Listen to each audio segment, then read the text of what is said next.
मतलब तुम मथुरा को भी अब अयोध्या के रास्ता पर लेकर चले आए हो। सारा केस एक हाई कोर्ट में ले जाकर ट्रांसफर करके एकदम वही कहानी दोहराई जा रही है। हम एक और मस्जिद को शहीद नहीं होने देंगे इस देश के अंदर, चाहे हमारी लाश काहे नहीं गिर जाए, हम अपनी कुर्बानी दे देंगे, लेकिन दोबारा किसी मस्जिद को शहीद नहीं होने देंगे। इतना बताए दे रहे हैं। तुम्हारी मंशा कभी कामयाब नहीं होगी, इंशाअल्लाह ऐसा कभी नहीं होने देंगे। हमारा खुदा भी इस चीज को देख रहा है।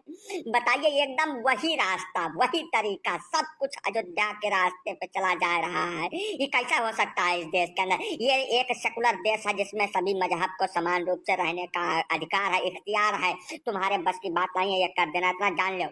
अरे नहीं मवैसी बेटा, यहाँ कोनो तकरीर नहीं हो रही है, इतनी जल्दी जल्दी बोलने की कोनो जरूरत नहीं है। सांस फूल जाएगी, अभी मर जाओगे तुरंत।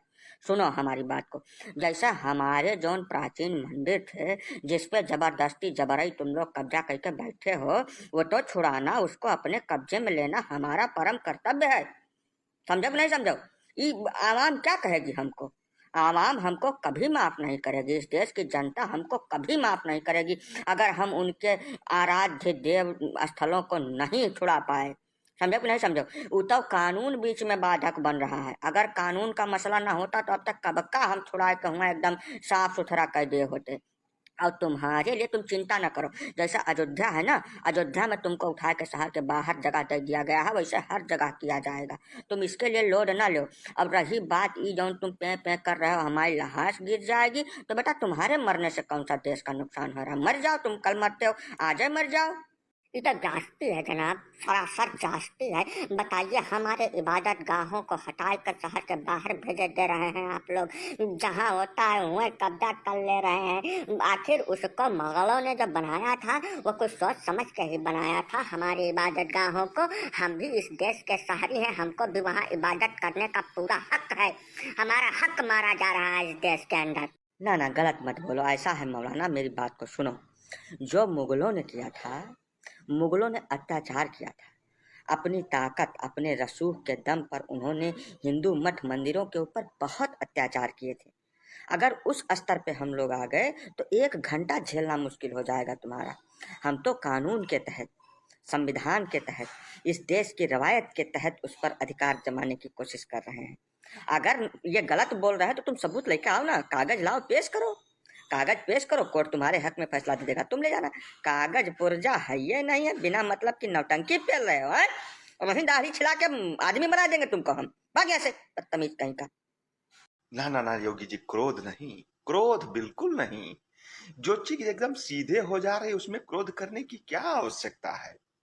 क्रोध की कोई जरूरत नहीं है। कानून के हिसाब से जिसके पास सबूत है, जो उसका वारिस मालिक है, वो ले जाएगा। इनको फड़फड़ाने तो जो ये अयोध्या में कर पाए थे वो वहां भी कर लेंगे।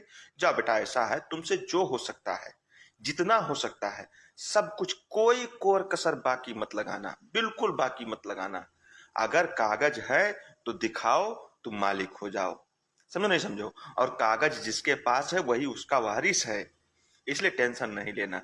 गर्मी का सीजन है, दिमाग के अंदर केमिकल लोचा हो जाएगा, गिरोगे, मर जाओगे, कोई पूछने वाला भी नहीं मिलेगा।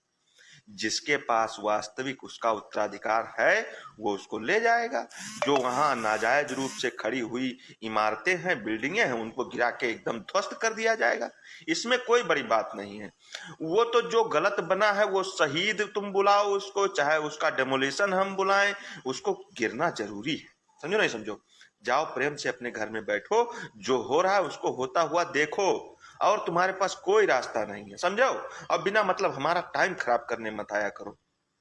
हाँ, और एक बात है, जब तक कोर्ट कचहरी फैसला नहीं देता है, तब तक तुम जाए कहूँ पिछवाड़ा उठाए के अपना जितना हुआ वहाँ चिल्ला सकते हो चिल्ला लो।